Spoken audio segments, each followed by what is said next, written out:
Deanall Barnes, welcome to Profile. Thank you very much, Archie, and I'm proud. The pronunciation of my first name is actually on point. Okay.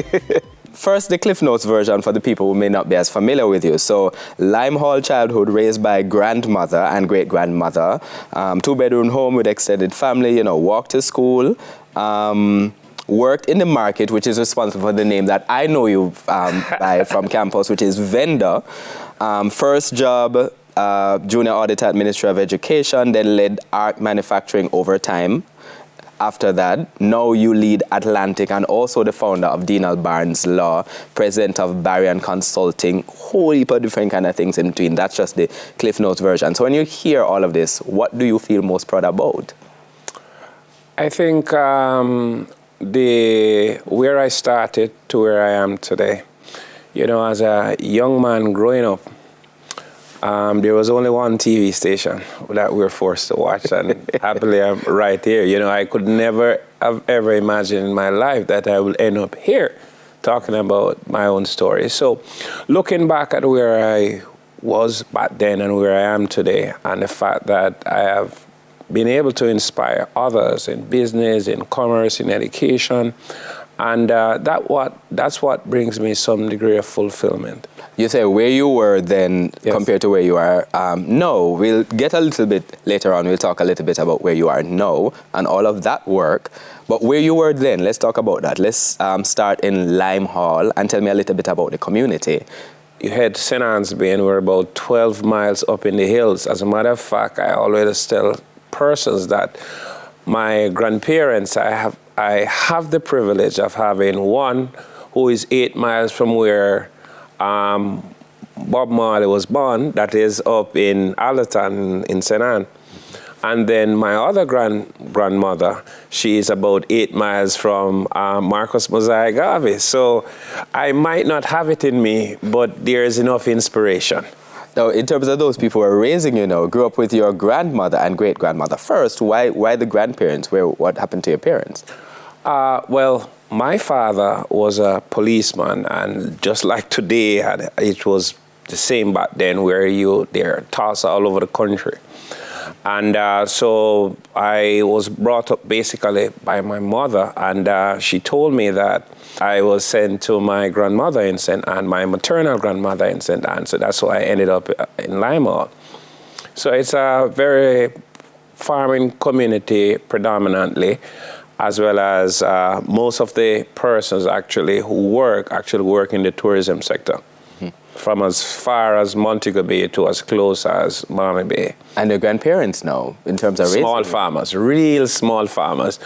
I don't think when I think back on it, they farm more than an acre, if so much. So, for 3 months, you perhaps have cabbage and carrots and XYZ. So my grandmother actually tended the house as most rural community, what you'll find in most rural communities. So she ensured that food cook when grandpa come home and the kids go off to school at the appropriate time in the mornings. And when after reaping time, now she was responsible for going to the market to sell. Were you just accompanying her, or were you also assisting? No, I was assisting.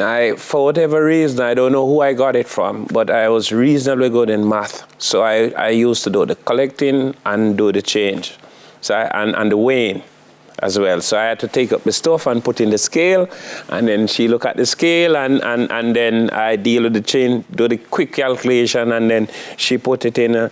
It's an apron-looking kind of thing that they used to put money in back those days. As I had said to some young lions years ago when I was asked to speak, I told them, gentlemen, most important thing, don't ever forget where you started.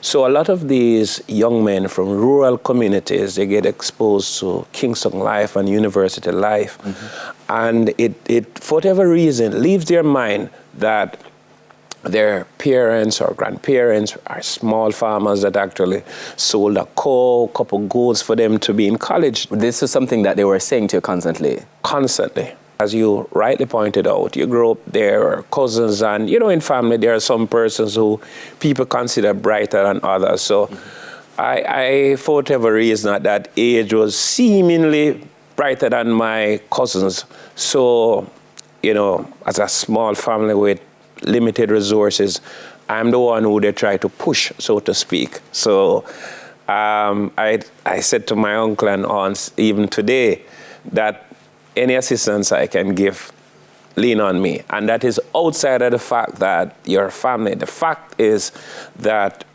although the resources were meager, they ensured that I was as best taken care of, because I think they perhaps saw that I would, as Jamaican people say, come to something. Calabar High School. What must for the eyes?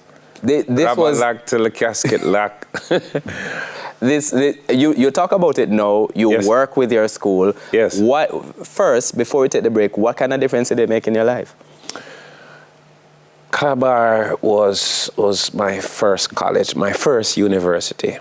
You know, in grade 7 and grade 8, having come from a deep rural community, I struggled, you know, country talk in XYZ. So, you know, we had the older young men that they carried you every single day.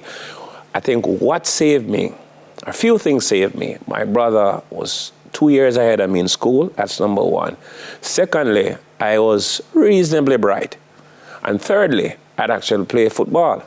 So, you know, in traditional boys' school, they look up to sportsmen. So after a while, they can't call me countryman anymore. So that helped out quite a lot. And subsequently, I had held copious leadership position right till when I left in upper sixth form. And there's a transformative incident that happened that when you were just a teenager, but I want to talk about that.